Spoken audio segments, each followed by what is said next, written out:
किसी को देखना है तो जरा ये तस्वीर देख ले।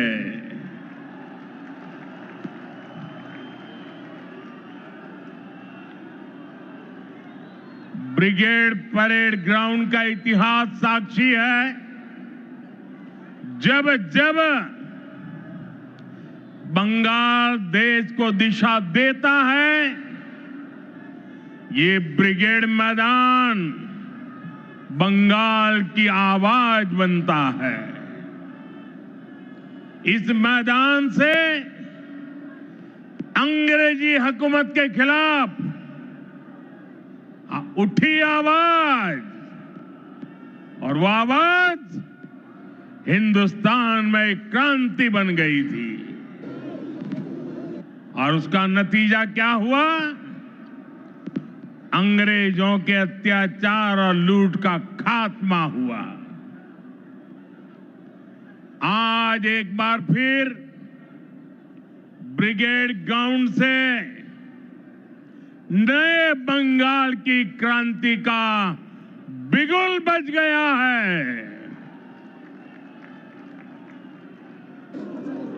बंगाल में बदलाव अब दीवारों पर भी लुक चुका है और बंगाल के लोगों के दिलों में भी छप चुका है।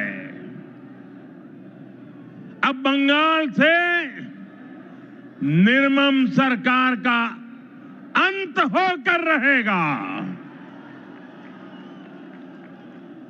अब बंगाल से महाजंगल राज का खात्मा होगा। इसलिए बंगाल के हर कोने से आवाज उठ रही है, चाहे बीजेपी सरकार, चाहे बीजेपी सरकार। साथियों, कल टीएमसी ने इस रैली में आने वाले आप सभी लोगों को चोर कहकर गाली दी है। असली चोर कौन है, ये बंगाल की प्रबुद्ध जनता जानती है। अपनी कुर्सी जाते हुए देखकर यहां की निर्मम सरकार बौखला गई है। साथियों, आज भी इस विशाल सभा को रोकने के लिए निर्मम सरकार ने सारे हथियार निकाल लिए। आप लोगों को आने से रोकने के लिए ब्रिज बंद करवा दिए, गाड़ियां रुकवा दी, ट्रैफिक जैम करवाया, भाजपा के झंडे उखड़वा दिए, पोस्टर फड़वा दिए। लेकिन निर्मम सरकार, साफ साफ देख लो, आज के जन सैलाब को रोक नहीं पाई हो। बंगाल में महाजंगल राज लाने वालों का काउंटडाउन शुरू हो चुका है।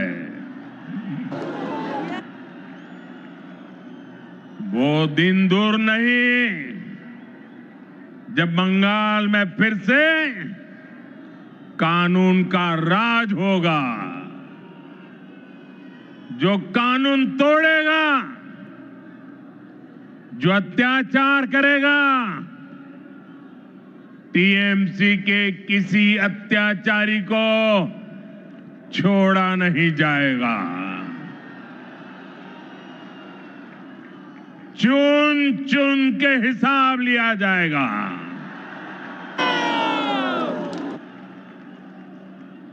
भाइयों बहनों, यहां की निर्मम सरकार चाहे अब जितना जोर लगा ले, परिवर्तन की इस आंधी को अब निर्मम सरकार रोक नहीं पाएगी। भाजपा के साथ, एनडीए के साथ महिषासुर मर्दिनी का आशीर्वाद है। श्री रामकृष्ण परमहंस, स्वामी विवेकानंद, नेताजी सुभाष चंद्र बोस, ऋषि बंकिम चंद्र, गुरुदेव रविंद्रनाथ टैगोर, ईश्वर चंद विद्यासागर, बागा जतीन और खुदीराम बोस, डॉक्टर श्यामा प्रसाद मुखर्जी, लोक माता रानी रोशमनी, ऐसी सभी महान विभूतियों ने जिस बंगाल की परिकल्पना की थी, भारतीय जनता पार्टी की सरकार उस बंगाल का निर्माण करेगी, नवनिर्माण करेगी। साथियों, बंगाल का विकास नेक नियत से होगा, सही नीतियों से होगा। बंगाल में अभी हमारी सरकार नहीं है, लेकिन फिर भी केंद्र सरकार के जरिए बीजेपी दिन रात बंगाल के विकास में लगी हुई है। आज भी अभी मैंने 18,000 करोड़ रुपए 18,000 करोड़ रुपए से अधिक की परियोजनाओं का उद्घाटन और शिलान्यास किया है। अभी 18,000 करोड़ कितना 18,000 करोड़ कितना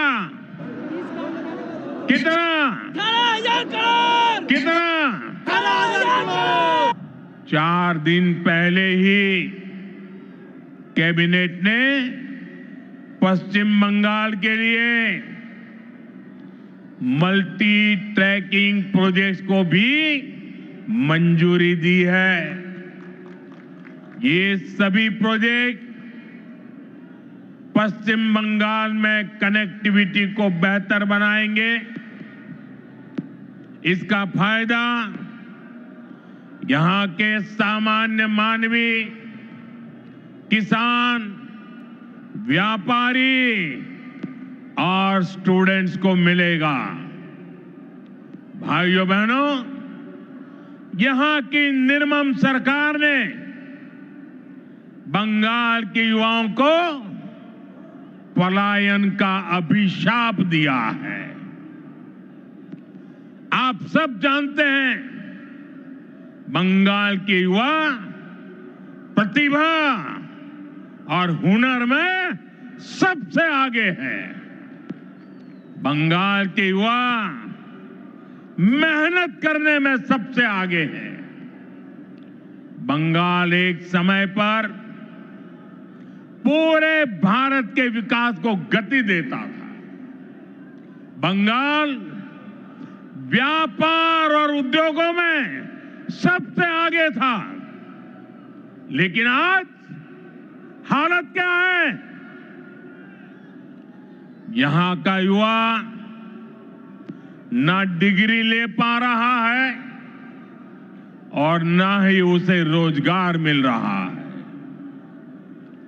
आपके बेटे बेटियों को काम की तलाश में दूसरे राज्यों में पलायन करना पड़ता है।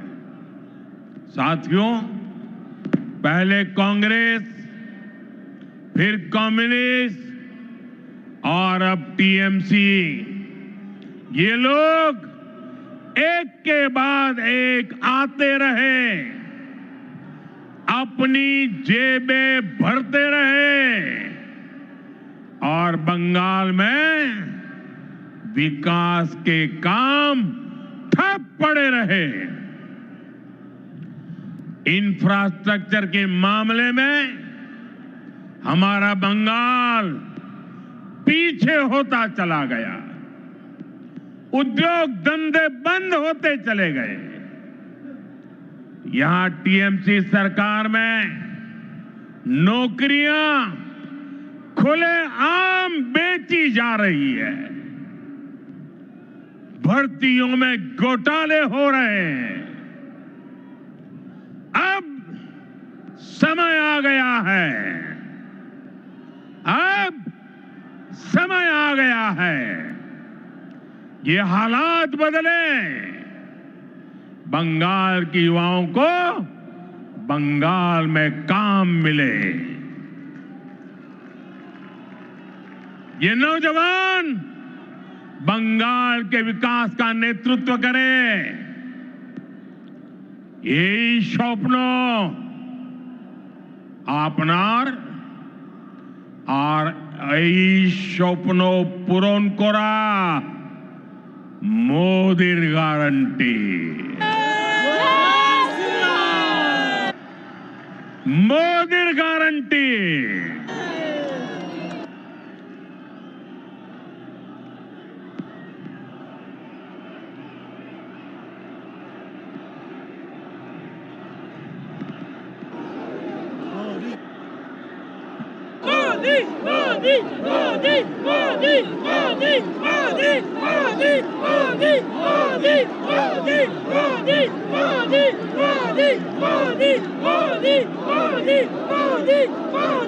साथियों,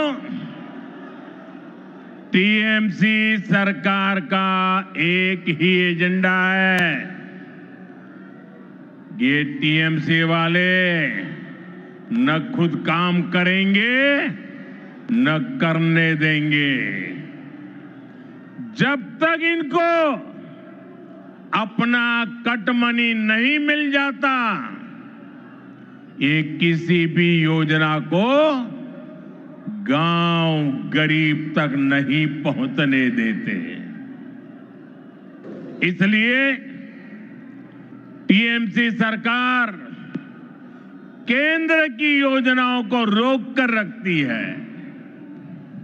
आप देखिए, हम कारीगरों और कामगारों को आगे बढ़ाने के लिए पीएम विश्वकर्मा योजना चला रहे हैं।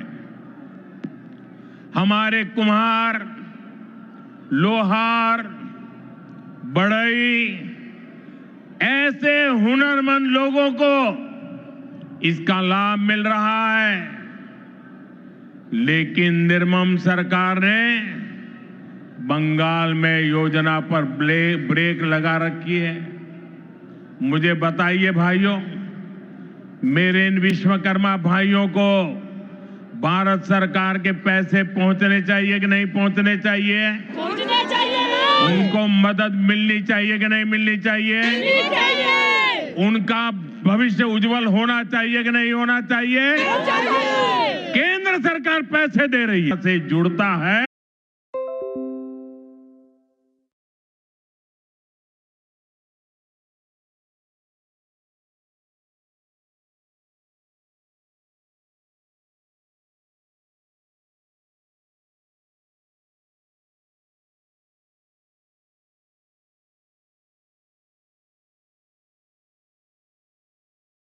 श्रमिकों को पीएम 4 श्रमिक प्रोत्साहन योजना का लाभ नहीं मिल रहा है। मुझे बताइए,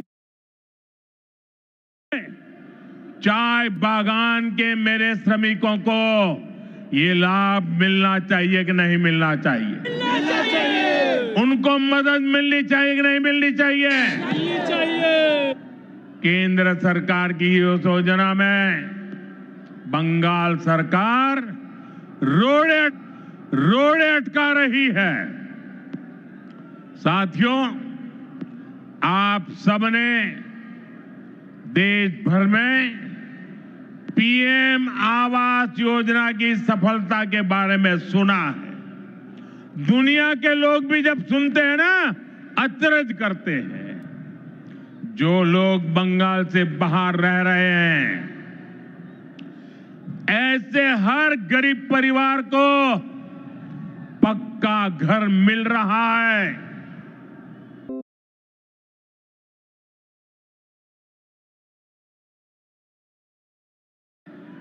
बंगाल के गरीबों को पक्का घर मिलना चाहिए कि नहीं मिलना चाहिए? मिलना चाहिए। ये टीएमसी सरकार मिलने देगी क्या? नहीं। ये निर्मम सरकार मिलने देगी क्या? कुछ नहीं। ये सरकार जानी चाहिए कि नहीं जानी चाहिए? गरीबों को घर मिलना चाहिए कि नहीं मिलना चाहिए? मिलना चाहिए। साथियों, इतना ही नहीं, यही हाल जल जीवन मिशन का भी है। बंगाल में लोग पूछ रहे हैं, जब देश के बाकी हिस्सों में हर घर जल पहुंच सकता है, तो बंगाल में क्यों नहीं? भाइयों बहनों, केवल बिजली, पानी, सड़क और घर इसकी बात नहीं है। ये टीएमसी सरकार अपनी नीति की वजह से आयुष्मान योजना को लागू नहीं कर रही है। देश के करोड़ों लोग इस योजना 5 लाख रुपए तक के मुफ्त इलाज का लाभ उठा रहे हैं। मुझे बताइए, गरीबों को बीमारी में 5 लाख रुपए तक की मदद पहुंचनी चाहिए कि नहीं पहुंचनी चाहिए? मोदी दे रहा है, मिलनी चाहिए कि नहीं मिलनी चाहिए? ये टीएमसी सरकार बीमार लोगों की भी दुश्मन है कि नहीं है? अत्याचारी है कि नहीं है? लेकिन बंगाल के गरीब परिवारों को 5 लाख रुपया वाली आयुष्मान योजना से भी, उस अधिकार से भी वंचित रखा गया है। साथियों, आज बंगाल के किसान की हालत भी किसी से छिपी नहीं है।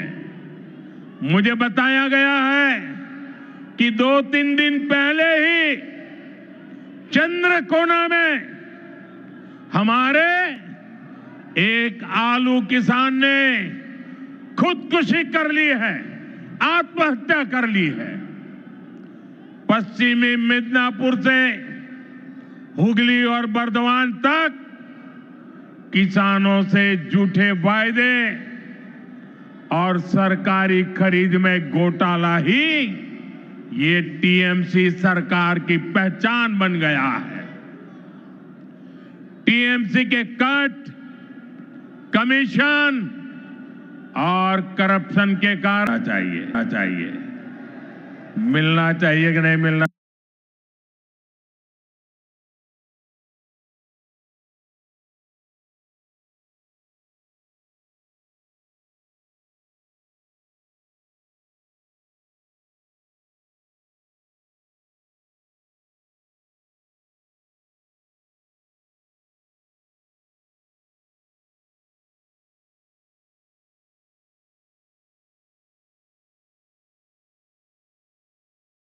मिलना चाहिए। ये मोदी की गारंटी है। हर गरीब परिवार को बता देना, जैसे ही टीएमसी की सरकार जाएगी, गरीबों का पक्का घर बनना शुरू हो जाएगा। टीएमसी जाएगी तो हर घर साफ जल पहुंचेगा। टीएमसी जाएगी तो हर गरीब को मुफ्त इलाज मिलेगा। टीएमसी जाएगी तो कारीगरों को नए अवसर मिलेंगे। टीएमसी जाएगी तभी बंगाल में सुशासन आएगा। साथियों, हमारे बंगाल ने आजादी के बाद विभाजन सहा, विभाजन की आग देखी, मजहबी दंगे देखे, बाद के दशकों में अस्थिरता देखी, घुसपैठ का दौर देखा, रक्तपात सहा। इस सब की सबसे बड़ी भुक्तभोगी अगर कोई थी तो बंगाल की माताएं, बहनें, बेटियां, बंगाल की महिलाएं थी। लेप की सरकार में अपहरण, हत्या, बलात्कार का वो दौर कोई नहीं भूल सकता। इसलिए बंगाल के आप लोग लेप को हटाकर बड़ी आशा के साथ टीएमसी को लेकर आए। आपने टीएमसी पर भरोसा किया, लेकिन टीएमसी ने लेप के गुंडों और माफियाओं को ही अपनी पार्टी में भर्ती कर लिया। आज बंगाल में अपराधियों को खुली छूट है। आए दिन बहन बेटियों के खिलाफ दिल दहलाने वाले अपराध होते हैं। बंगाल का कोई इलाका ऐसी घटनाओं से अछूता नहीं है। आप याद करिए, कॉलेज परिसर में दुष्कर्म की घटना, नाबालिग बेटियों से दुष्कर्म के मामले, टीएमसी कार्यालय में महिला से बलात्कार, 7-8 साल की बच्चियों से बलात्कार के खौफनाक कुकृत्य, कहीं आदिवासी बेटी के साथ दुष्कर्म, ऐसे ज्यादातर मामलों में अपराधी कोई न कोई टीएमसी का नेता होता है या टीएमसी से जुड़ा होता है। साथियों, यहां निर्मम सरकार खुलेआम बलात्कारियों को संरक्षण देती है। अपराधियों को बचाने की पूरी कोशिश की जाती है। आप मुझे बताइए, अपराधियों को बचाया जाता कि नहीं बचाया जाता? बलात्कारियों को बचाया जाता कि नहीं बचाया जाता? संदेश खाली की वो तस्वीरें और टीएमसी का रवैया, आरजीकर अस्पताल की उस बेटी के साथ हुई दरिंदगी, बंगाल के लोग भूले नहीं हैं। टीएमसी कैसे खुलेआम अपराधियों के साथ खड़ी नजर आती थी। साथियों, इसी मानसिकता का परिणाम है आज महिलाओं के खिलाफ एसिड अटैक जैसे घिनौने अपराध इतने ज्यादा मात्रा में पश्चिम बंगाल में हो रहे हैं। जो बंगाल एक समय देश का सबसे प्रगतिशील राज्य होता था, आज वहां शाम होते ही माएं बेटियों को फोन करके कहती है, बाड़ी फिरे ऐशो सौंदे नामाराये। शक्ति की पूजा करने वाले बंगाल को ऐसे हालात मंजूर नहीं होंगे।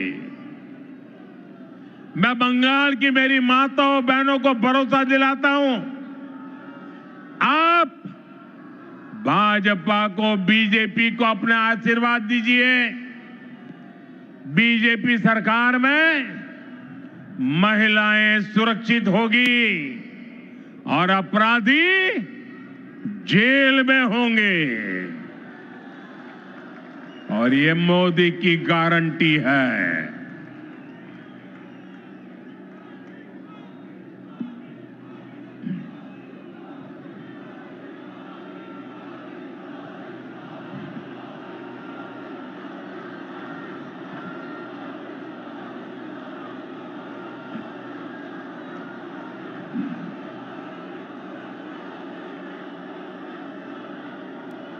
साथियों, टीएमसी सरकार गुंडों और अपराधियों की बैसाखी पर चलती है। रंगबाजी और कटमनी ये टीएमसी की कमाई का जरिया है। ये लोग जानते हैं, जिस दिन बंगाल के लोग खुलकर सामने आ गए, टीएमसी की विदाई पक्की है। और मैं ये दृश्य देख करके कह सकता हूं, अब टीएमसी को बचाने वाला कोई नहीं बचा है।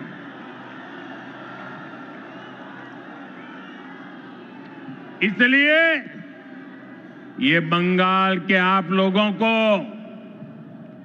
डरा धमका कर रखना चाहते हैं। इसके लिए टीएमसी वाले माफिया गिरोहों को पालते हैं। ये कट्टरपंथियों को संरक्षण देते हैं और ऐसे गिरोहों की ताकत बढ़ाने के लिए घुसपैठियों को बुलाते हैं। घुसपैठियों को, साथियों, ये टीएमसी माटी मानुष के नारे पे सत्ता में आई थी। आज वही मां रो रही है।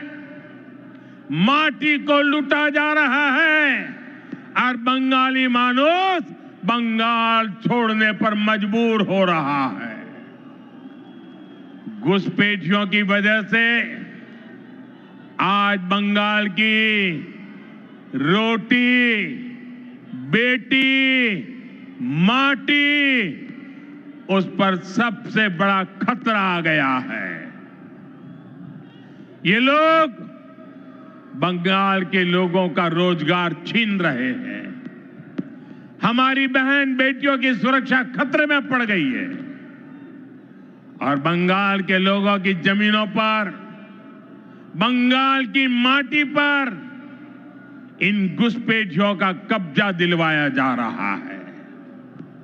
इसका परिणाम आज सबके सामने है। बीते दशकों में बंगाल के ज्यादातर इलाकों में डेमोग्राफी बदल गई है। बंगाली हिंदुओं को जानबूझकर अल्पसंख्यक बनाया जा रहा है। तुष्टीकरण का ऐसा खुला खेल, जब शरणार्थी हिंदुओं को नागरिकता देने की बात होती है तो पूरी टीएमसी उसका विरोध करती है। वो हिंदू जिन्होंने कभी विभाजन का समर्थन नहीं किया था, जिन्होंने हमेशा अविभाजित बंगाल को, भारत को अपनी मातृभूमि माना, टीएमसी वाले उन्हें नागरिकता देने का विरोध करते हैं, क्योंकि उनके लिए उनकी वोट बैंक ही सबसे प्रमुख है। वो हिंदुओं को तो अपनी वोट बैंक नहीं समझते, उनसे उनके आपराधिक गिरोह नहीं बढ़ते। इसलिए ये लोग एसआईआर का भी विरोध करते हैं, ताकि घुसपैठियों के नाम वोटर लिस्ट से हट न जाए, वोटर लिस्ट शुद्ध न हो जाए। और ये तो ऐसे लोग हैं जिनकी मृत्यु हो चुकी है, उनके भी नाम निकालने के लिए तैयार नहीं है। भाइयों बहनों, डेमोग्राफी के इस खतरनाक बदलाव ने आज बंगाल को असुरक्षित बना दिया है और अब तो यहां खुलेआम धमकी दी जा रही है। कहा जा रहा है एक खास कम्युनिटी वाले मिलकर आप लोगों को खत्म कर देंगे। संविधान की कुर्सी पर बैठकर ऐसी धमकी, करोड़ों बंगाली लोगों को खत्म करने की बात आपके मुंह में शोभा नहीं देती है। मैं पूछना चाहता हूं, वो कौन लोग हैं जो टीएमसी सरकार के इशारों पर करोड़ों लोगों को खत्म कर देंगे? साथियों, धमकाने डराने की इस राजनीति को टीएमसी ने इसे अपना हथियार बना लिया। चुनाव में वोटरों को धमकी, सरकार की नीतियों के आलोचकों को धमकी, मीडिया को धमकी, विपक्ष को धमकी। ये बंगाल में खौफ का कैसा माहौल बनाकर रखना चाहते हैं, ये पूरे देश को जानना चाहिए। ये लोग कहते हैं तृणमूल को जिसका वोट नहीं, टीएमसी को जिसका वोट नहीं, तो वो बंगाली नहीं। तृणमूल को वोट नहीं तो सरकार योजना का उसे लाभ नहीं। तृणमूल को वोट नहीं तो घरों में बिजली पानी नहीं। टीएमसी सिंडिकेट के जरिए नहीं जाओगे तो कोई सप्लाई नहीं।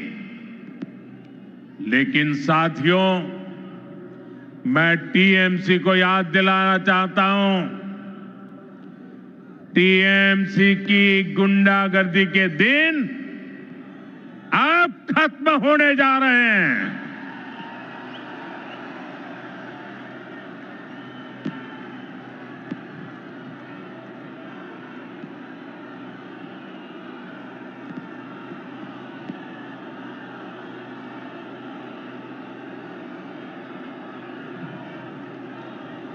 टीएमसी सरकार के जाने का काउंटडाउन शुरू हो चुका है। यहां बंगाल में बीजेपी सरकार बनने के बाद एक तरफ हम सबका साथ सबका विकास ये मंत्र लेकर चलेंगे और दूसरी तरफ सबका हिसाब लिया जाएगा।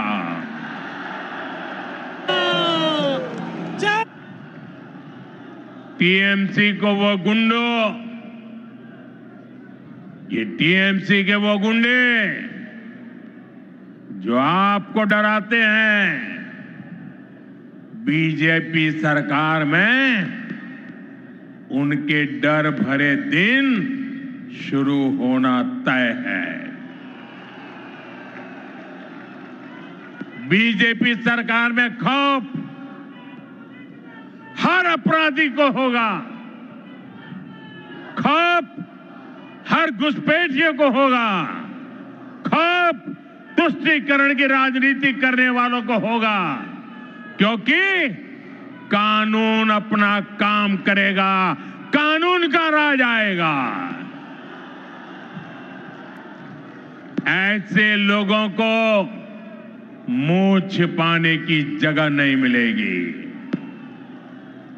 ऐसे अपराधियों को सिर्फ एक ही जगह होगी, एक ही जगह होगी, जेल, जेल, जेल।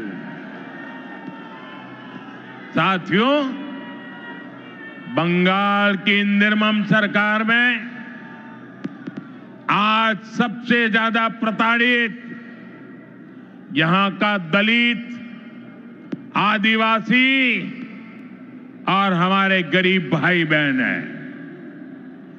आदिवासी समाज के साथ कैसा अन्याय होता है ये किसी से छिपा नहीं है, लेकिन अब तो टीएमसी सरकार इन्होंने सभी सीमाएं लांघ दी है। आप देखिए, अभी कुछ दिन पहले हमारे देश की महामहिम राष्ट्रपति आदिवासी समाज की बेटी आदरणीय द्रौपदी मुर्मू जी बंगाल आई थी। उन्हें संथाल आदिवासी परंपरा के पावन उत्सव में शामिल होना था, लेकिन अहंकार में डूबी इस निर्मम सरकार ने न केवल उस कार्यक्रम का बहिष्कार किया, बल्कि उसे पूरी तरह बदइंतजामी के हवाले कर दिया। क्योंकि एक आदिवासी बेटी इतने बड़े पद पर है, टीएमसी वालों को उनका सम्मान मंजूर नहीं हुआ। द्रौपदी मुर्मू जी, जो हमेशा अपनी सरलता के लिए जानी जाती है, उन्हें खुद बड़े दुखी मन से खेद व्यक्त करना पड़ा। भारत के राष्ट्रपति को अपनी तकलीफ बतानी पड़ी। टीएमसी वालों को ये याद रखना पड़ेगा, उन्होंने केवल द्रौपदी मुर्मू जी का अपमान नहीं किया है, उन्होंने करोड़ों आदिवासियों का अपमान किया है। उन्होंने करोड़ों महिलाओं के सम्मान को ठेस पहुंचाई है। उन्होंने देश के सर्वोच्च पद की गरिमा को ठेस पहुंचाई है। इन्होंने भारत के संविधान का अपमान किया है। इन्होंने बाबा साहब आंबेडकर का अपमान किया है। और इसका जवाब बंगाल के लोगों से टीएमसी को मिलने वाला है, निर्मम सरकार को मिलने वाला है। साथियों, टीएमसी सरकार ने बंगाल को पूरी तरह से अराजकता के हवाले कर दिया है। संवैधानिक व्यवस्थाओं पर आए हर दिन हमले करने के वो रास्ते खोजते रहते, हमले करते रहते। पिछले कुछ महीनों में आपने देखा है, जब भी चुनाव आयोग निष्पक्ष चुनाव सुनिश्चित करने के लिए कदम उठाता है, मतदाता सूची की शुद्धि की कोशिश करता है, तब टीएमसी उसके खिलाफ हमला करने लगती है। जो संस्था स्वतंत्र और निष्पक्ष चुनाव कराने के लिए जिम्मेदार है, उसी की विश्वसनीयता पर सवाल खड़े किए जाते हैं। ऐसा ही व्यवहार देश की सेना को लेकर दिखाई देता है। जब 2019 में भारतीय वायुसेना ने बालाकोट में आतंकवादी ठिकानों पर निर्णायक कार्रवाई की, तब टीएमसी ने देश की वायुसेना से कार्रवाई का सबूत मांगा। साथियों, यहां राज्य सरकार पुलिस को स्वतंत्र रूप से जांच करने नहीं देती। जब राष्ट्रीय एजेंसियां टीएमसी सरकार के भ्रष्टाचार या गंभीर अपराधों की जांच करना चाहती हैं, तो उन्हें भी रोकने की कोशिश होती है। अब जरा सोचिए, न्याय के लिए लोग आखिर कहां जाएंगे? साथियों, तृणमूल वाले यही अराजकता दिल्ली तक फैलाने की कोशिश करते हैं। आपने संसद में भी देखा है, सदन के भीतर कैसे कागज फाड़े जाते हैं, कैसे बहस को रोका जाता है, कैसे सदन की कार्यवाही को बाधित किया जाता है। देश टीएमसी की शर्मनाक हरकतें देखकर हैरान होता है। साथियों, बंगाल के प्रबुद्ध लोग अब इस अराजकतावादी सरकार के खिलाफ संकल्प ले चुके हैं। इस अराजक सरकार को उखाड़ फेंकने का काम इसी धरती के लोग करने वाले हैं। साथियों, आज यहां जो जनसैलाब उमड़ा है, ये पश्चिम बंगाल की जागती हुई चेतना है। ये उस बदलाव की आहट है जिसका इंतजार वर्षों से किया जा रहा है। पश्चिम बंगाल में दार्जिलिंग की पहाड़ियों से लेकर सुंदरबन के द्वीपों तक, उत्तर बंगाल के चाय बागानों से लेकर कोलकाता की गलियों तक, आज हर जगह पर एक ही चर्चा है, बदलाव चाहिए। और ये बदलाव अब होकर रहेगा।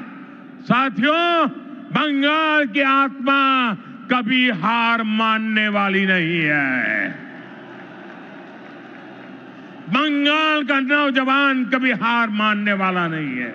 बंगाल की बेटियां कभी हार मानने वाली नहीं है। बंगाल का किसान कभी हार मानने वाला नहीं है।